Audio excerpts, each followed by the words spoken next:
નવું વર્ષ છે, ચાલ નવી વાત કરીએ. કાલે જિંદગી જીવવાનું ભૂલી ગયા હતા, આજ ફરી એને યાદ કરીએ. કાંડા ઉપરથી ઘડિયાળ જ્યારથી ગાયબ થઈ ગઈ છે ને, ત્યારથી સમય પણ ગાયબ થઈ ગયો છે. અને દિવાલ ઉપરથી કેલેન્ડર ગાયબ થઈ ગયું છે ને, ત્યારથી નવરાશ પણ ગાયબ થઈ ગઈ છે. આજના માણસ પાસે બધું જ છે, પણ સંતોષ નથી. ઘણું બધું પામવાની મથામણમાં એ પોતાની જાતને સ્ટ્રેસમાં ઊંઘતો જાય છે. બીજું કારણ એ પણ છે કે આજના ડિજિટલ જમાનામાં, ફેસબુક, ઇન્સ્ટાના જમાનામાં તે પોતાના એકચ્યુઅલ વર્તુળને, એકચ્યુઅલ સર્કલને નાનું કરતો જાય છે. પોતાના સર્કલને લિમિટેડ કરવાથી મરજી મુજબની મજામાં કોમ્પ્રોમાઇઝ કરવો પડે છે. અને ઉપરથી તકલીફ બી એ થઈ છે કે હવે તો ફેસબુક અને ઇન્સ્ટા બી બોરિંગ લાગવા માંડ્યું છે. હવે પ્રોબ્લેમ એ છે કે રૂટીન કામ પછી રિલેક્સ થવા શું કરવું? બે રીત છે. એક, તમને ગમતી કોઈ હોબીમાં પોતાની જાતને ઇન્વોલ્વ કરી લો.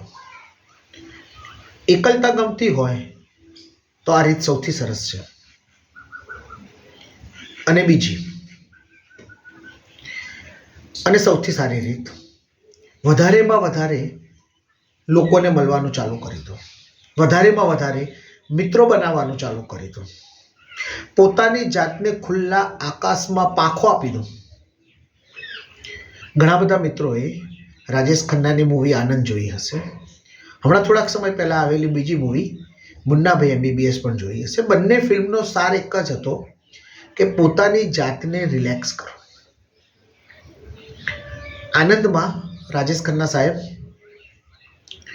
પોતાની આજુબાજુના સર્કલને, જાણીતા લોકોને તો હસી મજાકથી બોલાવતા હતા, હસી મજાકથી એમની સાથે ટાઈમ પાસ કરતા હતા, પણ અજાણ્યા લોકોને પણ બાબુ મોસાઈ કહી અને એમની સાથે પણ થોડીક હસી મજાકની વાતો કરી લેતા હતા અને એ બહાને પોતાની જાતને રિલેક્સ કરતા હતા.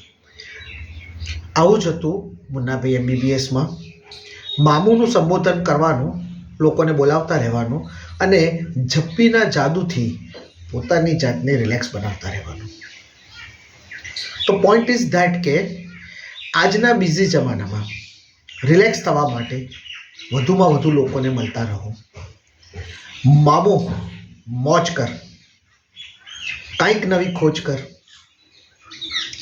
ચાન્સ મળ્યો છે તો જિંદગી જીવવાની વાતો રોજ કર. Happy new year.